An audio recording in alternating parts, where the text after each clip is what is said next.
Madrid és la capital d'Espanya i creix de forma accelerada. Però la seva prosperitat no es basa en ser més competitiu. Es basa en ser la capital.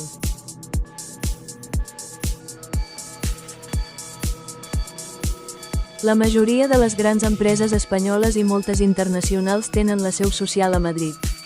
No perquè sigui el lloc més productiu, sinó per proximitat al poder i incentius fiscals.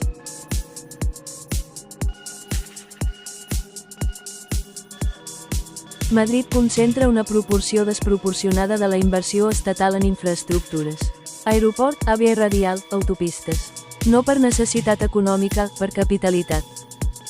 Aquesta concentració artificial buida els territoris de l'Espana vaciada i redueix el dinamisme de la resta de regions, inclosa Catalunya.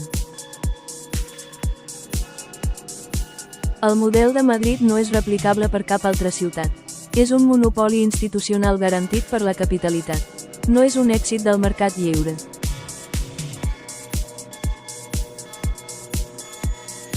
Segueix Cat Futur.